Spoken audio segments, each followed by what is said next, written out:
A single slice, that's all it takes. One smooth motion through a tomato, a fish fillet, or even a sheet of paper, and suddenly you realize this isn't just a kitchen knife, it feels almost surgical, precise, effortless, like the blade somehow knows exactly where to go. For centuries, chefs around the world have obsessed over Japanese knives, treating them less like tools and more like works of art. But what makes them so different? Why are some of the sharpest blades on Earth coming from tiny workshops in Japan instead of giant factories? And how did weapons built for samurai warfare eventually become the gold standard for cooking? Today, we're tracing the razor-sharp journey behind the history of Japanese knives and uncovering how these legendary blades conquered kitchens across the globe, right here on History of Simple Things.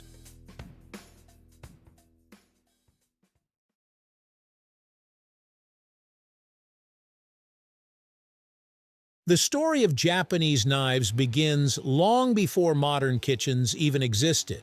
In ancient Japan, metalworking was already becoming one of the country's most respected crafts. Blacksmiths spent generations learning how to shape iron and steel into farming tools, household items, and eventually weapons. But everything changed during the rise of the samurai. By around the 12th century, swordsmiths were creating some of the finest blades the world had ever seen. The katana wasn't just a weapon. It was a symbol of status, discipline, and craftsmanship. Japanese sword makers developed techniques that made blades incredibly sharp while still remaining strong enough for combat. One of the secrets was layered steel. Swordsmiths would repeatedly heat, hammer, and fold metal over and over again. This process helped remove impurities and created blades with a hard outer edge and a more flexible interior. The result was a sword that could cut cleanly without easily breaking. And although samurai swords became legendary, few people at the time could have imagined that these same techniques would one day be used to slice tuna and onions instead of fighting battles. The turning point came during the late 1800s. Japan entered the Meiji era in 1868, a period of massive modernization and political change. As the country moved away from the age of samurai, the government eventually banned many people from carrying swords in public. Suddenly, thousands of swordsmiths found themselves without work. But skilled craftsmen rarely stay idle for long. Many former swordmakers shifted their talents toward creating kitchen knives and tools instead. And because they already understood advanced forging techniques, these new kitchen blades ended up far sharper and more refined than ordinary knives. In a strange way, the fall of the samurai helped create the modern Japanese kitchen knife industry. Cities that were once famous for swordmaking became famous for cutlery. Places like Sakai, Seki, and Echizen transformed into knife-making centers with techniques passed down through generations of craftsmen. Even today, some knife workshops in Japan still operate like ancient swordsmith studios, with masters hand-forging blades using traditions that are hundreds of years old. So what actually makes Japanese knives different from regular kitchen knives? The answer starts with steel. Many Japanese knives are made using harder steel than Western-style knives. Harder steel can hold a much sharper edge for a longer time. That's why Japanese knives are famous for razor-like precision.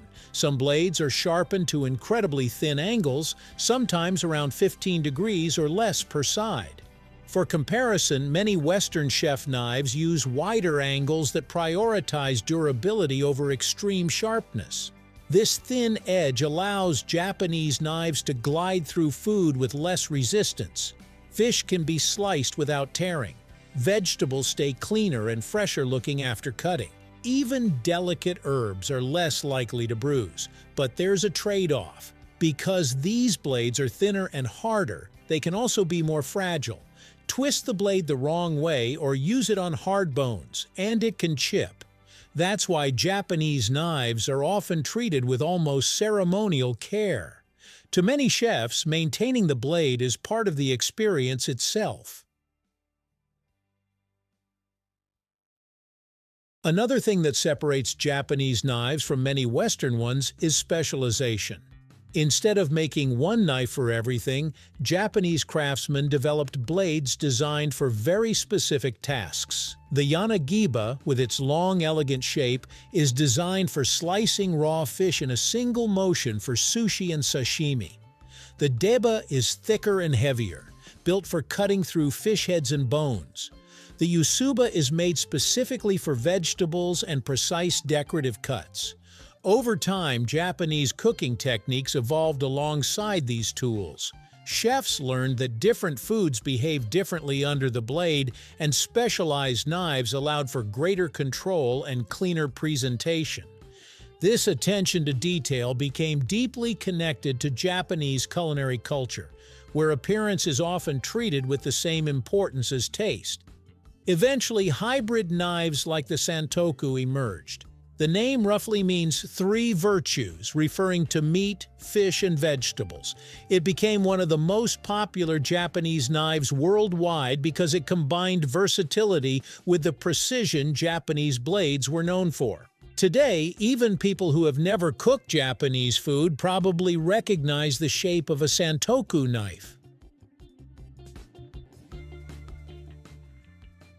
Modern factories can produce thousands of knives quickly, but many Japanese knives are still made partly by hand. In traditional workshops, knife making is often divided among specialists. One craftsman may forge the steel, another sharpens the blade, someone else creates the wooden handle. And despite modern technology, many craftsmen still rely heavily on instinct and experience rather than machines. Tiny details in temperature, hammer strikes, and grinding pressure can dramatically affect the final result. For some knife makers, every blade carries a personal signature stamped into the steel, a tradition dating back to samurai swordsmiths marking their weapons centuries ago. It's amazing to think that the history of Japanese knives began with warriors and battlefields, only to end up shaping modern kitchens around the world.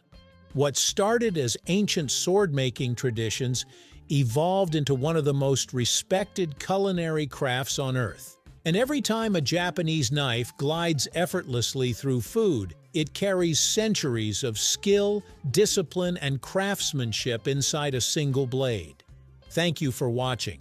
If you have suggestions for our next video, feel free to share them in the comments below.